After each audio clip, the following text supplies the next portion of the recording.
Tony was more dedicated than me. I was a bit of a street kid. When you come out of an infight victorious in that style and fashion, it's a great moment to have. Yeah. I think that'd be a good fight for CONOR BENN, that European title shot.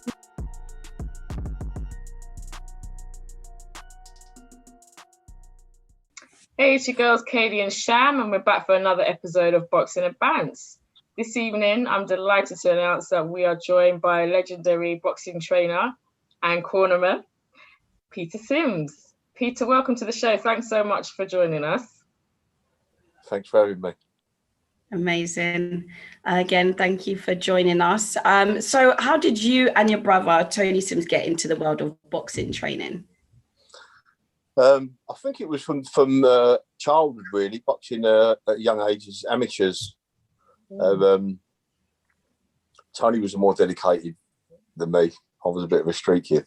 But, and our uncle, Jimmy Davis, was a really great fighter in the 50s. He fought Randolph Turpin, who later went on to fight Sugar Ray Robinson and won the world title. Wow. So it was a big influence in the boxing, you know, and it went all the way through our family, really, just in our blood. Okay. And how closely do you and Tony kind of work together on, like, you know, a daily basis? Do you train together? Do you go to each other for advice about boxers?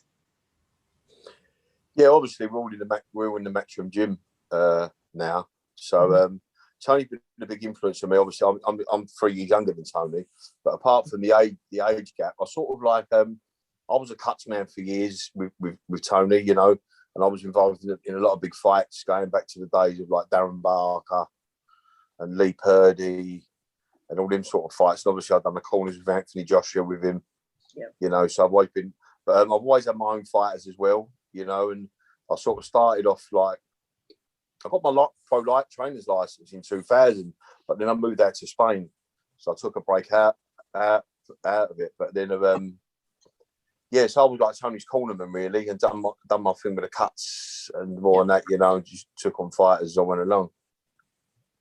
Okay. So tell us a bit about how you deal with differences in the gym with your boxers, and you know, if they disagree with you, any advice that you give them. How do you work around that? Oh, I never disagree. They listen. Yeah. Look, it's like a family in there, really. Do you know? And I you know, when I first took Craig, or Spider as I call him, I had my own gym in Hainault on the industrial estate. Me and Tony was both in there together. Then he got the volume of fighters was getting so big. Tony went over to the gym in Brentwood, and I stayed there.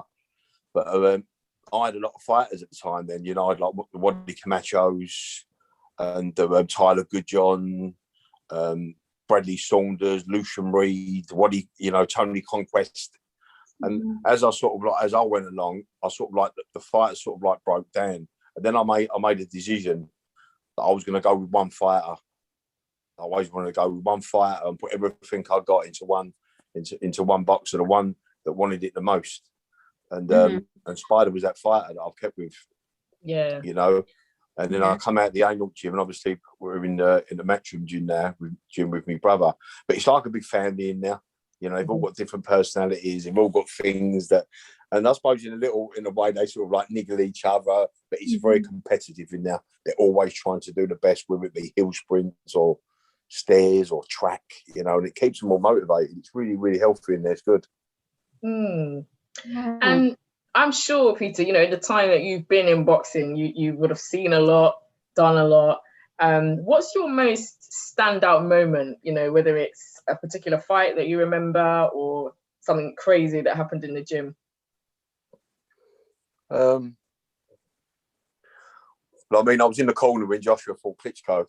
Yeah. So that's you know, that was a massive fight to be involved in, you know. But I think personally, for me, for the biggest things for me, I mean, Darren Barker when he beat Daniel Gill and won the world title in Atlantic City on the Bulls, was another massive event for life, let alone boxing.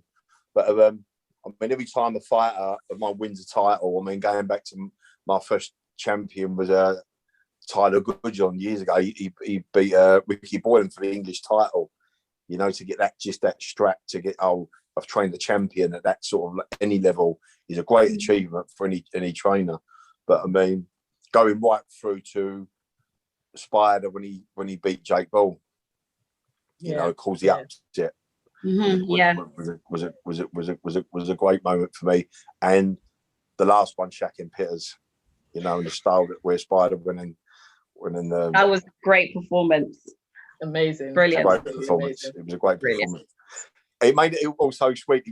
He was such a big underdog, you know, same as he was the Jake Ball. When you come out of an fight victorious in that style and fashion, it's a great moment to have, yeah. So we feel super privileged to have you on our channel, but we haven't seen much of you doing any interviews. Is there a reason why? I think I'm a bit camera shy. Are you really? No, I don't really do a lot of interviews, to be quite honest with you.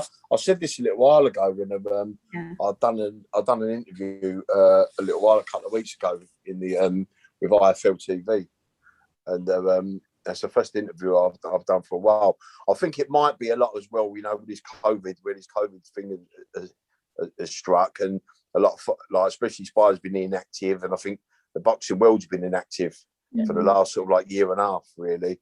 But I don't do a lot of interviews, and I'm asked, but I say no quite often. And you said yes to us. I said yes. I feel super privileged now. So Peter, you mentioned Craig Richards, who obviously, you know, you train. He's got a fight coming up on the 1st of May with Dimitri Bivol. How are you guys feeling about how that's going to go? How's training going for that? We're feeling how it's going to go. We're really confident. We wouldn't have asked for the fight. This fight wasn't a fight that was offered. This was a fight that was asked for. You know, we've been looking at Dimitri Bivol for quite a while, and the reason why is that it's because the style that he has, and although he's you know, put in there as possibly one of the pound for pound fighters, you know. We've been just keeping an eye on looking at him. We watched his last fight against Dylan Castillo, and when Spider beat Shaq Pitters, and I spoke to Eddie, and he said to me, like, "What do you want to do next? You got a voluntary for the British if you want it, or do you want to step up?" I said, "No, we want to step up." Yeah. And I've still got a message on my phone. He said, "Well, where do you want to go?" I said, "Dimitri Bivol." And the message I got back was, "Core blimey, mate." Sounds like it. What sort of find that, core blimey, mate? And he said, "You serious?" We're deadly serious. And that's how it come about, the fight, you know. And here we go. I mean, training's been going superb. He's in the best shape. I know everyone says it, the old cliche, but he puts everything into every second of training. Yeah, like his dedication. You know, his dedication and devotion into it is just like surreal. It's unbelievable. He surprises me every camp. And Peter, just to ask, you know, obviously you've done a lot in the boxing world already. When you come towards the end of your career, what would you know, like to look back on and smile? What's your kind of end goal? To train a fighter like Spider Richards that I took from the amateurs with nothing, with no gold medal hanging around his neck, with no famous rich daddy, with no silver spoon in his mouth, just complete, and to him, for that fighter to win a world title. That's you know, that's the for me, that's the ultimate accomplishment, to do that. And I'm sure you will. I'm sure you will. So just before you go, Peter, I'm sure you would have been watching Conor Benn's fight last weekend. What do you make of it? You know, what do you make of Conor Benn and his chances going forward? Because we're really excited about him. Yeah. Yeah, I think Conor Benn was really up for that fight. You know, Vargas is a dangerous fighter. I mean, the fighters he's been in with Colazo, Errol Spence Jr., Amir Khan. I think Conor caught him cold. It looked like he was around the back of the ear and the equivalent shot. He didn't recover. And Conor Benn done what he had to do in there. He jumped on him. Yeah. You know, if he sat off him a little bit, it might have turned the fight in a different direction. But he done what he was in there to do. You know, he caught him and he got him out there. Conor, yeah, Conor's still a work in progress. You know, he's a. I don't know. I mean, I'm not his trainer or his manager or anything like that, but I mean, there's some big names in that division. Yeah, there's some big names in that division. I mean, like he's not been mentioned yet. David Avignenza, who just beat Josh Kelly. Yeah, I think that'd be a good fight for Conor Benn, that European title shot. It'd be a good matchup. Good match. I think that. Before he steps on the lines of like people, I've heard like Sean Porter, Johnny Nelson, someone said, and Adrian Broner. Yeah, I think he should go to that European level really with Avignenza. I think it'd be a really, really good fight for him. Mm-hmm. So you think that fight before the other names that were mentioned? I think so. Yeah, I think so. Yeah. Impression. Exactly. Peter, it's been absolutely wonderful speaking to you. Thank you again for coming on. Exactly. And thank you for asking me. I'm privileged. We're privileged. But Peter, again, thank you so much for joining us, and best of luck with your future. Lovely. Thanks, Tady. Thanks, Sham. No worries. And don't forget, guys, we're Katie and Sham at Boxing and Bantz, and don't forget to like, comment, share, and subscribe.